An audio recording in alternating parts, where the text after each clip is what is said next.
How's it going, everyone? It's Rick again. And have you guys played Civilization VI, the video game? I played it recently, and I discovered that I actually like it a lot.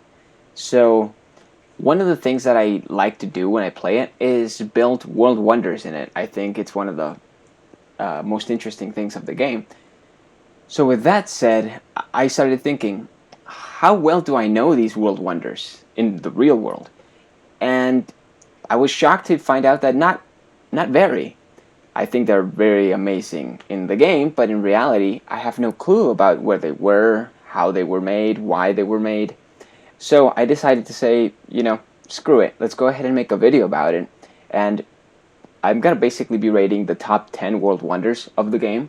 It's not going to be in any specific order, aside from how I consider them interesting or beautiful. So that being said, this video is going to be significantly less scripted than the others, but I'm going to rely heavily on imagery and artist depictions of these wonders, so I can go ahead and try and, send you back to those times, to make you feel that sense of awe that the people felt when they were there in the very monuments. And so, without further ado, let's just get started with this. This is the top 10 world wonders list as chosen by myself. Number 10. The Hanging Gardens. The highest story is by stairs, and at their side are water engines, by means of which persons, appointed expressly for the purpose, are continually employed in raising water from the Euphrates into the garden. According to one legend, the Hanging Gardens were built alongside a grand palace known as the Marvel of Mankind by the Neo-Babylonian king Nebuchadnezzar II, who ruled between 605 and 562 BC. And he built this for his Median wife, Queen Amytis, because she missed the green hills and valleys of her homeland.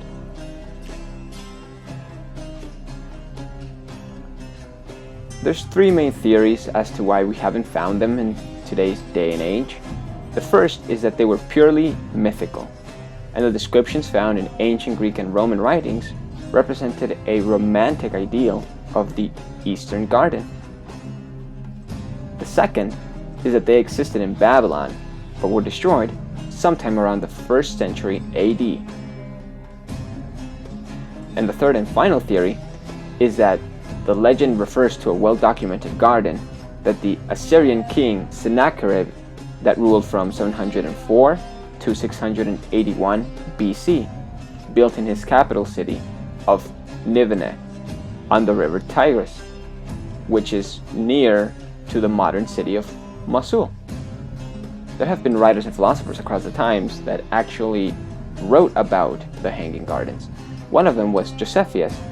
He was present during 37 to 100 AD, and he quotes a description of the gardens by Berosus, a Babylonian priest of Marduk, whose writing was in 290 BC, is the earliest known mention of the gardens.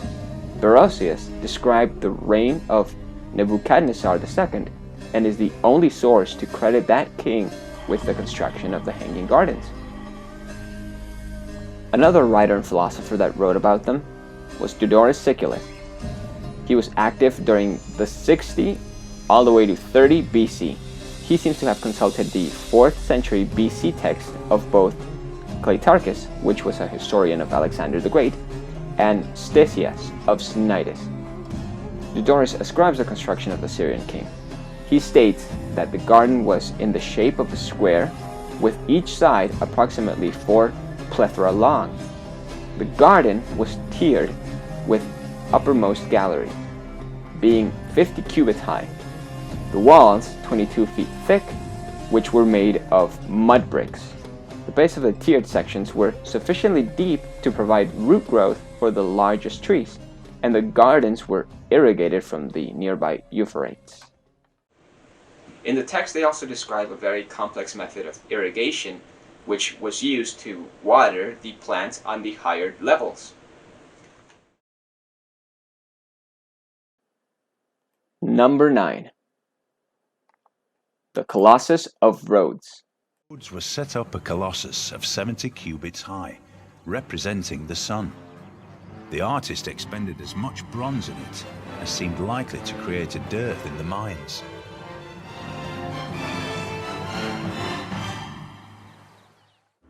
The Colossus of Rhodes was a statue of the Greek sun god Helios, erected in the city of Rhodes, on the Greek island of the same name by Charles of Lindos in 280 BC.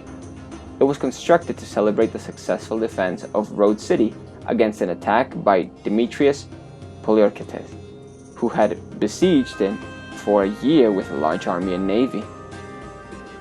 According to the most contemporary descriptions, the Colossus stood approximately 70 cubits high, which is around 33 meters or 108 feet, approximately the height of the modern Statue of Liberty, from feet to crown, making it the tallest statue in the ancient world. The construction began in 292 BC. The ancient accounts, which differ to some degree, describe the structure as being built with the iron tie bars, to which brass plates were fixed to form the skin. The interior of the structure, which stood on a 50-meter high or a 49-foot white marble pedestal near the Rhodes harbor entrance, was then filled with stone blocks as construction progressed. Other sources place the Colossus on a breakwater in the harbor.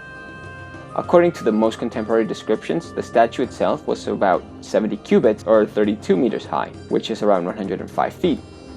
Much of the iron and bronze was reforged from the various weapons Demetrius' army left behind. It's also said that siege towers may have been used for the scaffolding around the lower levels during construction. After 12 years, in 280 BC, the statue was completed. Preserved in Greek anthologies of poetry is what is believed to be the genuine dedication text for the Colossus. To you, O sun, the people of Dorian Rhodes set up this bronze statue, reaching to Olympus, which they had pacified the waves of war and crowned their city with the spoils taken from their enemies. Not only over the seas, but also on land, did they kindle the lovely torch of freedom and independence. For the descendants of Heracles belongs dominion over sea and land. Number 8. La Casa de Contratación de las Indias. Lands found on the western side of the boundary shall belong to the King and Queen of Castile and their successors.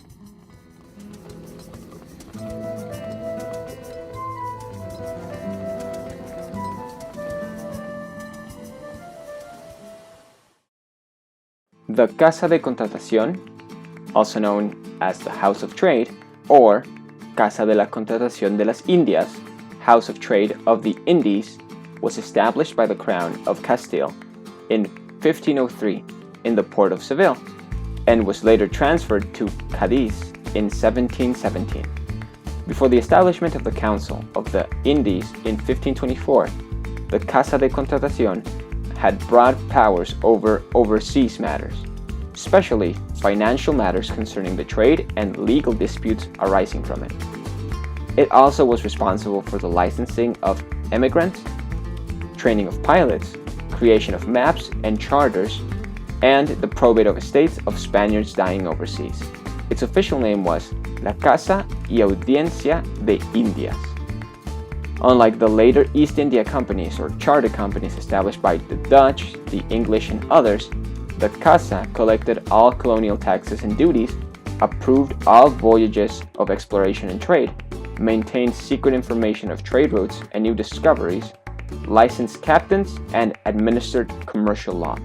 In theory, no Spaniard could sail anywhere without the approval of the Casa. A 20% tax, known as the Quinto Real, which is the royal fifth, was levied by the Casa on all precious metals entering Spain. The other taxes could run as high as 40% to provide naval protection for the trading ships, or as low as 10% during financial turmoil to encourage investment and economic growth in the colony. Each ship was required to employ a clerk to keep detailed logs of all goods carried and all transactions. The Casa de Contratación produced and managed the Padrón Real, the official and secret Spanish map used as a template for the maps carried by every Spanish ship during the 16th century. Number 7. Chichen Itza. The ball court is also very impressive. I would like to have seen them play a game, although it sounds like the end was pretty violent. I think it was safer to be a spectator.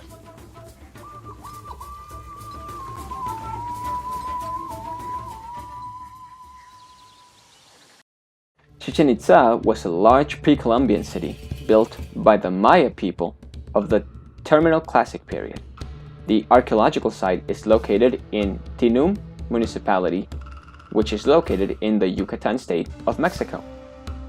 Chichen Itza was a major focal point in the northern Maya lowlands from the late Classic, which is around 600 to 900 AD, to the Terminal Classic, which is around 800 to 900 AD, and into the early portion of the Post-Classic period, which was around 900 to 100,000 AD. The site exhibits a multitude of architectural styles, reminiscent of styles seen in central Mexico and of the Puc and Chene style of the northern Maya lowlands. The presence of central Mexican styles was once thought to have been representative of a direct migration or even conquest from central Mexico, but most contemporary interpretations view the presence of these non-Mayan styles more as the result of cultural diffusion. The Mayan name Chichen Itza means at the mouth of the well of the Itza. Itza is the name of the ethnic lineage group that gained political and economic dominance of the northern peninsula. One possible translation for Itza is enchanter or enchantment of the water, from Itz meaning sorcerer and A meaning water. In 1526, Spanish conquistador Francisco de Montejo, who was a veteran of Grijalva and a veteran of Cortez's expeditions, successfully petitioned the King of Spain for a charter to conquer Yucatan. His first campaign in 1527, which covered much of the Yucatan Peninsula, decimated his forces, but ended with the establishment of a small fort at Samanja, south of what is today Cancun. Montejo returned to Yucatan in 1531 with reinforcements and established his main base at Campeche. Montejo the Younger, who was son of Francisco de Montejo, eventually arrived at Chichen Itza, which he renamed Ciudad Real. At first, he encountered no resistance and set about dividing the lands around the city and awarding them to his soldiers. The Maya became more and more hostile over time, and eventually they laid siege to the Spaniards, cutting up their supply line to the coast and forcing them to barricade themselves among the ruins of the ancient city. Months passed, but no reinforcements arrived. Montejo the Younger attempted an all-out assault against the Maya and lost 150 of his remaining troops. He was forced to abandon Chichen Itza in 1534 under the cover of darkness, and by 1535, all Spaniards had been driven from the Yucatan Peninsula. Montejo eventually returned to Yucatan, and by recruiting Maya from Campeche and Champoton, he built a large Indo-Spanish army and conquered the peninsula. The Spanish crown later issued a land grant that included Chichen Itza, and by 1588, it was a working cattle ranch. A huge fall for the once great city of the Maya. Number 6. The Venetian Arsenal. Commonwealth of Venice in their armoury have this inscription: "Happy is that city which in time of peace thinks of war."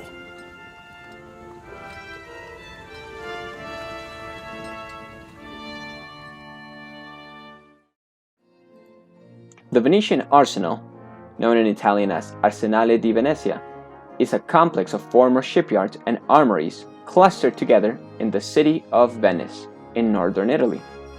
Owned by the state, the arsenal was responsible for the bulk of the Venetian Republic's naval power from the late Middle Ages to the early modern period. It was one of the earliest large-scale industrial enterprises in history. Construction of the arsenal began around 1104, during Venice's Republican era. It became the largest industrial complex in Europe before the Industrial Revolution, spanning an area of about 45 hectares, which is around 110 acres, or about 50% of Venice's landmass. Surrounded by a 2-mile rampart, laborers and shipbuilders regularly worked within the arsenal, building ships that sailed from the city's port. With high walls shielding the arsenal from the public view and guards protecting its perimeter, different areas of the arsenal each produced a particular prefabricated ship part or other maritime implement, such as munitions, rope, and rigging. The arsenal produced the majority of Venice's maritime training vessels, which generated much of the city's economic wealth and power, lasting until the fall of the Venetian Republic to Napoleon in 1797. It is located in the Castello district of Venice, and it is now owned by the state. Venice developed methods of mass-producing warships in the arsenal, including the frame-first system to replace the Romans' hull-first practice. This new system was much faster and required less wood. At the peak of its efficiency in the early 16th century, the arsenal employed some 16,000 people who apparently were able to produce nearly 1 ship a day, and could fit it out, arm, and provision a newly built galley with the standardized parts on a production line basis, not seen again until the Industrial Revolution. In the late 16th century, the arsenal's designers experimented with larger ships as platforms for heavier naval guns. The largest was the galleass, developed from the old merchantine great galley.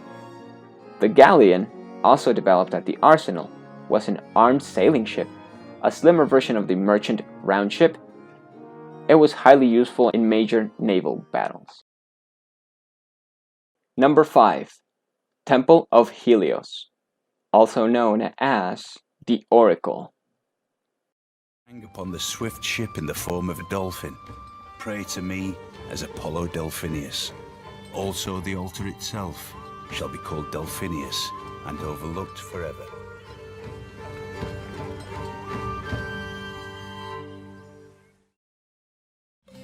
Pythia was the name of the high priestess of the Temple of Apollo at Delphi. She specifically served as its oracle and was known as the Oracle of Delphi. Her title was also historically glossed in English as the Pythoness. The Pythia was established at the latest in the 8th century BC. Though some estimates date the shrine to as early as 1400 BC, and was widely credited for the prophecies uttered under divine possession of Apollo. The Pythian priestess emerged preeminent by the end of the 7th century BC and continued to be consulted until the late 4th century AD. During this period, the Delphic oracle was the most prestigious and authoritative oracle amongst the Greeks, and she was among the most powerful women of the classical world. The ruins of the Temple of Delphi, visible today, date from the 4th century BC, are of a peripteral Doric building. It was erected on the remains of an earlier temple, dated to the 6th century BC, which itself was erected on the site of a 7th century BC construction, attributed to the architects Trophonius and Agamedes. The temple had the statement, "Know thyself," one of the Delphic maxims carved into it, and the maxims were attributed to Apollo and given through the oracle and/or the 7 sages of Greece. The temple survived until 390 AD, when the Roman Emperor Theodosius I silenced the oracle by destroying the temple and most of the statues and works of art to remove all traces of paganism. There has been many attempts to find a scientific explanation for the Pythia's inspiration.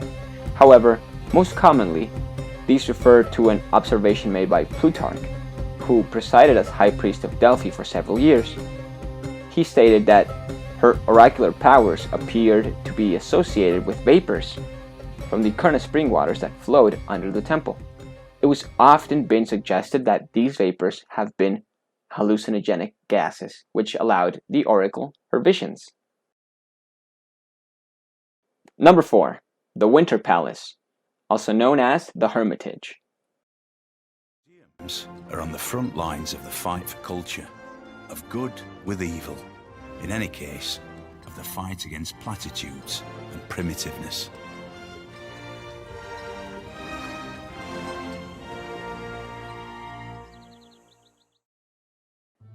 The Winter Palace is a palace in St. Petersburg that served as the official residence of the Russian Emperor from 1732 to 1917.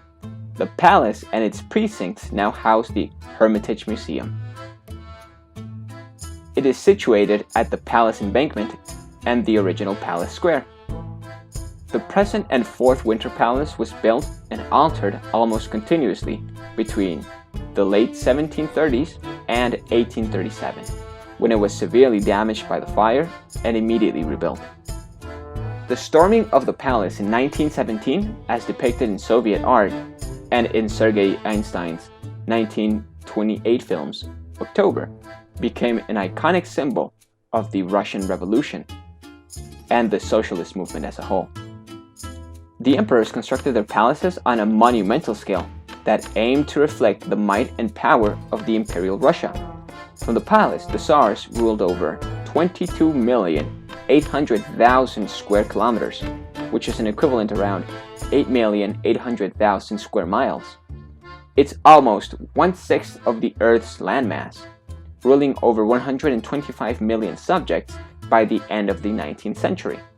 Several architects participated in designing the Winter Palace, most notably the Italian Bartolomeo Rastrelli, in what became known as the Elizabethan Baroque style. The green and white palace has the overall shape of an elongated rectangle, and its principal facade is 215 meters, which is around 705 feet long, and 30 meters high, which is around 98 feet. The Winter Palace has been calculated to contain 1,886 doors, 1,945 windows, 1,500 rooms, and 117 staircases. Following a serious fire, the palace was rebuilt and updated in 1837. The exterior was left unchanged, but large parts of the interior were redesigned in a variety of tastes and styles. Number 3. The Hagia Sophia. It is a beautiful and important monument and an international intercultural treasure. Unless and until it can be shared by both religions in harmony, which would be a grand idea, it should remain a secular building, honoring both religions who have made it beautiful.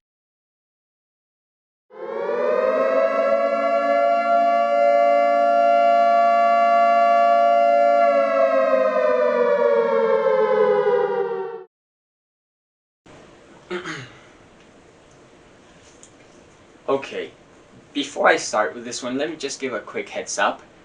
This one's gonna be a bit controversial, mostly because religion is involved. Not just one, but two religions. So try and be as objective as possible, guys. The Hagia Sophia, known as the Hagia Sophia Grand Mosque by the people of Istanbul and Muslims worldwide. It was built by the Eastern Roman Emperor Justinian I as the Christian Cathedral of Constantinople for the State Church of the Roman Empire between 532 and 537 AD. It was designed by the Greek geometers Isidore of Miletus and Anthemius of Tralles. It was formerly called the Church of the Holy Wisdom. It is considered the epitome of Byzantine architecture and is said to have changed the history of architecture as a whole. It remained the world's largest cathedral for nearly 1,000 years until the Cathedral of Seville was completed in 1520. Beginning with subsequent Byzantine architecture, Hagia Sophia became the paradigmatic Orthodox church form, and its architectural style was later emulated by the Ottoman mosques 1,000 years later. It has been described as holding a unique position in the Christian world and as an architectural and cultural icon of Byzantine and Eastern Orthodox civilizations. After the fall of Constantinople to the Ottoman Empire in 1453, it was converted to a mosque by Mehmed the Conqueror and became the principal mosque of Istanbul. Upon its conversion, the bells, the altar, the iconostasis, the ambo, and baptistery were removed, while iconography, such as the mosaic depictions of Jesus, Mary, Catholic saints, and angels, were removed or plastered over. Further Islamic architectural additions included 4 minarets, a minbar, and a mihrab. In July 2020, the Council of State annulled the 1934 decision established to make it a museum, and the Hagia Sophia was reclassified as a mosque. The 1934 decree was ruled to be unlawful under both Ottoman and Turkish law, as Hagia Sophia's Waqf, endowed by Sultan Mehmed, had designed the site as a mosque. Proponents of the decision argued that the Hagia Sophia was the personal property of the Sultan, and he may do with it as he pleased. This redesignation drew condemnation from the Turkish opposition, the UNESCO, the World Council of Churches, the International Association of Byzantine Studies, and many international leaders. To this day, the Catholic and Christian communities claim the Hagia Sophia as a cathedral and monument to the god Yahweh, as it was initially constructed by the Eastern Roman Empire for the worship of their god, and they were heavily Orthodox, seeing the actions of the current occupators as highly blasphemous, corrupting of a cathedral, and purposefully provocative as a jab towards their religion. And yet another reason of extreme tension between the Christians, Catholics, with the Muslims. Now, again, guys, try not to go too crazy with this. Number 2. The Bolshoi Theater is a universe of the imagination, a place of magic and enchantments, beauty and romance. Its many worlds vibrate with graceful dances, glorious music, and sumptuous costumes.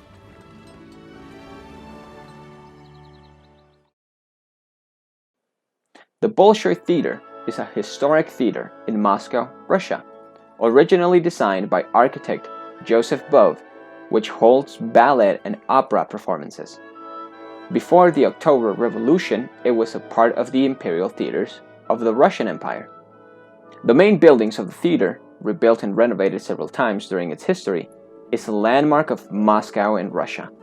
On October 28, 2011, the Bolshoi reopened after an extensive 6-year renovation. The official cost of the renovation is said to be 21 billion rubles, or $688 million. However, other Russian authorities and other people connected to it claimed much more public money was spent. The renovation included restoring acoustics to the original quality, which had been lost since the Soviet era, as well as restoring the original imperial decor of the Bolshoi. The first instance of the theater was built between 1821 and 1824, designated and supervised to completion by architect Joseph Bove, based upon the initial competition-winning design created by Petersburg-based Russian architect Andrei Mikhailov. The new building opened on the 18th of January 1825 as the Bolshoi Petrovsky Theater.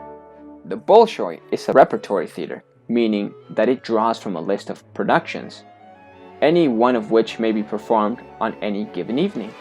Since the dissolution of the Soviet Union, there have been a few attempts to reduce the theater's traditional dependence on large state subsidies. The Bolshoi has been associated since its conception with ballet. Many claim that Tchaikovsky's ballet, The Swan Lake, premiered at the theater on March 4, 1877. Though more sources are needed for this. Finally, we're up to number 1.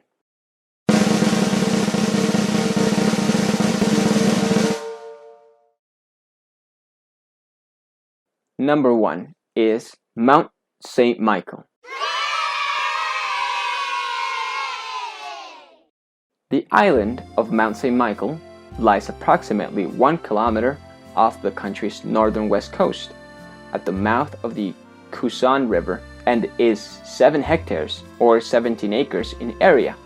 The mainland part of the commune is 393 hectares or 971 acres in area, so that the total surface of the commune is around 400 hectares or 990 acres. As of 2019, the island had a population of only 29 people. Mount St. Michael and its surrounding bay were inscribed on the UNESCO list of World Heritage Sites in 1979 for its unique aesthetic and importance as a medieval Christian site. It is visited by more than 3 million people each year. Over 60 buildings within the commune are protected in France as Monuments Historiques. Before the construction of the first monastic establishment in the 8th century, the island was called Mont Thome.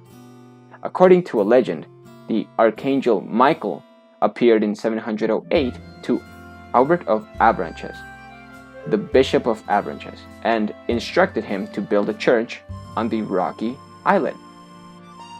During the 100 Years' War, the Kingdom of England made repeated assaults on the island, but was unable to seize it due to the abbey's improved fortification. Okay guys, so that was my top 10 list of my favorite world wonders that show up in Civ 6. What do you guys think about them? Do you guys agree with my list? Do you guys have your own list? Can you tell me on the comments below which were your favorite monuments? I'd really like to know. And also, let's try and keep it friendly down there. I know that there were, specifically with number 3, it might get a little bit heated. Just take it easy, guys. I guess that's all from my end. If you guys have a suggestion for another video, go ahead and leave it in the comment below. As always, this was Rick, and I'll see you in the next one.